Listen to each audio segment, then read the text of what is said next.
Oshofa Prise TV. Tout pour la gloire de l'Éternel, Dieu de Shofa.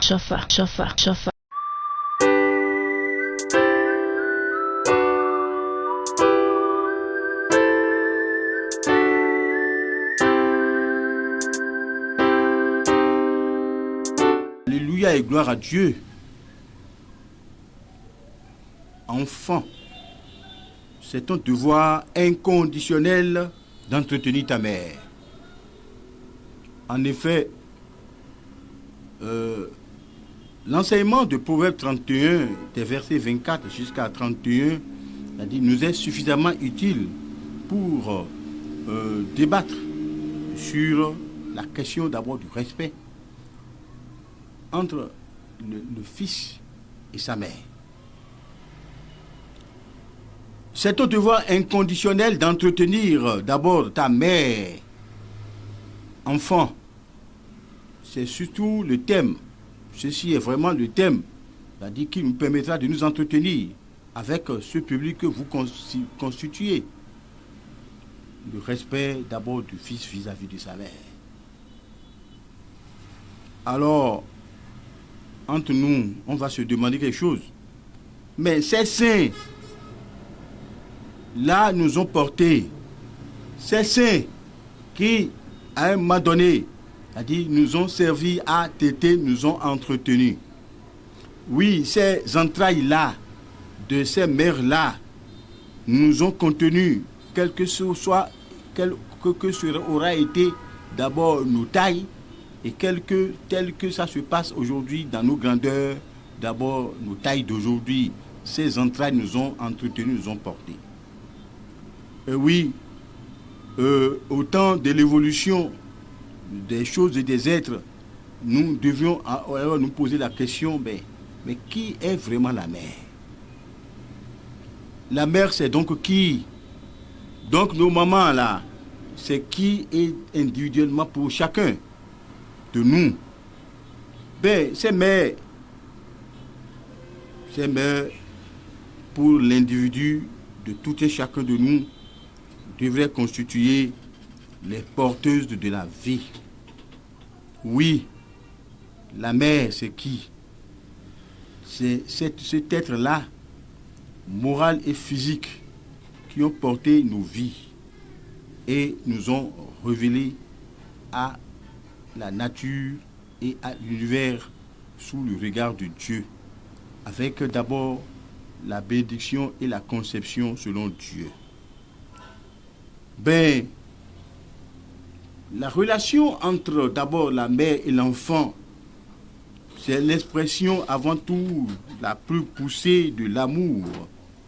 Cette expression-là est une réalité qui ne s'explique même pas parce que, c'est-à-dire le mystère de la volonté et des choses cachées étant manifeste d'abord dans la vie même de l'homme, nul ne pourrait être assez fort, assez avancé pour expliquer d'abord le degré d'amour, le degré véritable d'amour qui aurait existé entre d'abord la mère et son enfant.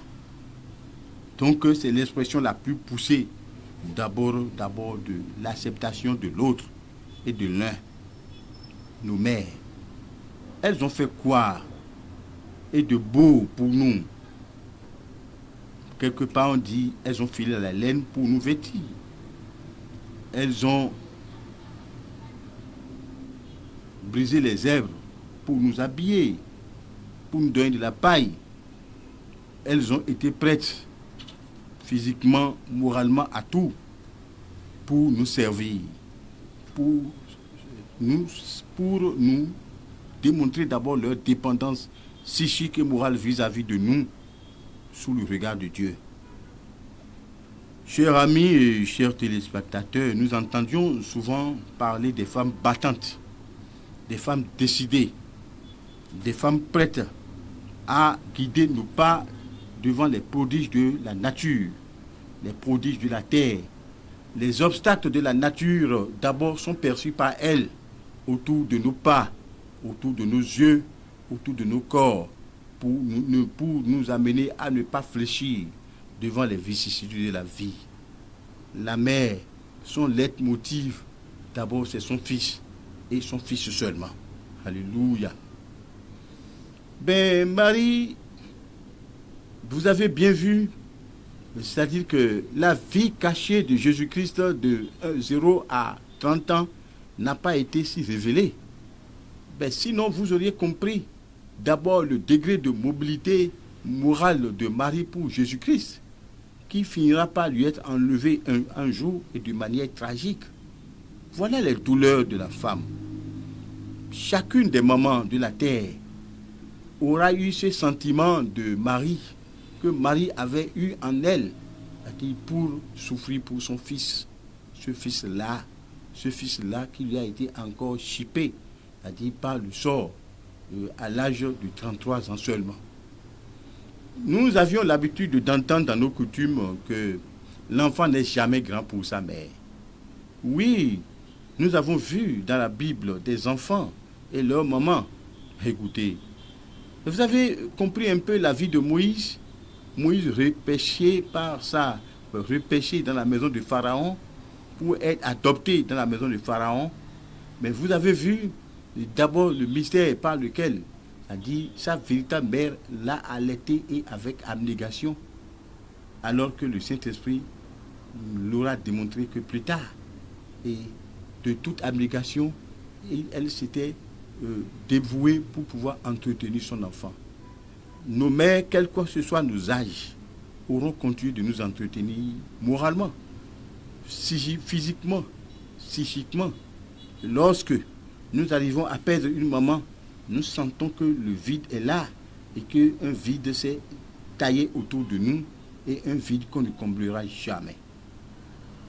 Oui, enfant, oui, le terme te revient. C'est ton devoir incontournable d'entretenir ta mère. Ben, la bénédiction qui découle de l'entretien d'une mère n'est pas à mesurer. C'est-à-dire on aura toujours tenté. Le sentiment d'abord d'aimer sa mère, le sentiment d'aimer d'abord tous ses parents bien sûr, mais d'aimer sa mère qui a été prête à tout pour te voir naître. Il est bien vrai, elle n'a pas été responsable d'un fœtus, mais elle a porté ce fœtus-là avec tous les problèmes, les défaillances physiques, les indisponibilités psychiques, les difficultés morales, c'est-à-dire les émotions, c'est-à-dire tout ce qui aura accompagné ces émotions-là pour que vive son seul enfant. Pourtant, alléluia, pourtant, pour le commun, ce degré d'amour n'est pas toujours perçu et à bon escient. Oui, la Bible est claire là-dessus en Marc 7, des versets 9 jusqu'à 13. Elle parle de l'honneur, c'est-à-dire que nous devons faire à nos parents. Maman est une parente, papa aussi est un parent. Mais nous parlons de maman en ce moment-là.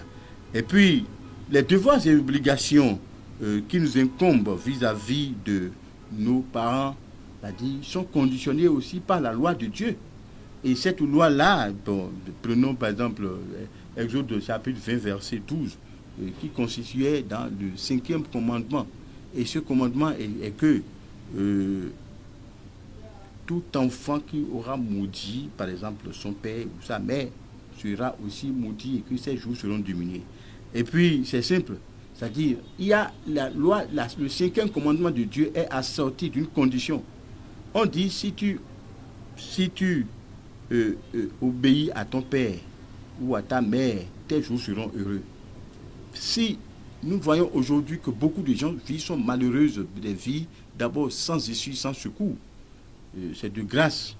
Il faut que ces individus rentrent en eux-mêmes. Mais quelle considération as-tu pour d'abord tes parents, ton père et ta mère? Toi, chrétien, aujourd'hui tu as découvert la foi chrétienne, tu dis que tu es libre de tout le monde, tu es libre pour Jésus-Christ, alors que tu es libre de ne plus aimer d'abord tes parents que tu trouves d'abord mauvais aujourd'hui. Mais ils t'ont porté dans leur sein. Alléluia. Ils t'ont vraiment porté dans leur sein. Ils t'ont porté dans leur conscience. Ils t'ont porté dans leur morale. Ils t'ont porté dans leur intellectuel. Ils t'ont porté dans leur psychique. Ils t'ont porté d'abord dans tous leurs êtres et tu trouves aujourd'hui qu'ils sont mauvais. Enfants de Dieu. Non. C'est-à-dire, la parole de Dieu est claire pour pouvoir te dire que avec d'abord le respect que tu devais avoir pour tes parents, cela conditionnera d'abord les beautés, les bontés d'abord de Dieu sur ta vie. Oui, nous continuons toujours de signifier que en Exode chapitre 20, verset 20, c'est-à-dire les choses sont toujours claires. Les bonnes relations qu'il devait avoir entre d'abord le fils et d'abord ses parents. Mais nous nous intéressons beaucoup plus à la mère en ce moment-là. C'est-à-dire la relation entre la mère et le fils, la relation entre la mère et la fille, la relation entre d'abord ces deux êtres devait être une relation cimentée d'abord de la connaissance de la gloire de Dieu, de la connaissance de la parole de Dieu. Dieu dit, honore ton père et ta mère, afin que tes jours soient heureux. Qui parmi vous ne désire pas d'abord avoir une vie heureuse? Le monde est plein de calamités aujourd'hui, mais tu n'es pas dedans. Je remercie Dieu. Tu oublies peut-être que ta mère est restée d'abord à jeûner et à prier pour toi, mon ami. Il y a eu des échecs sur beaucoup de chemins. Ben toi, tu as été exempt de tout cela. Ignores-tu peut-être que la détermination secrète de ta mère qui t'a mise au monde, c'est-à-dire aura été un facteur de bienséance pour toi?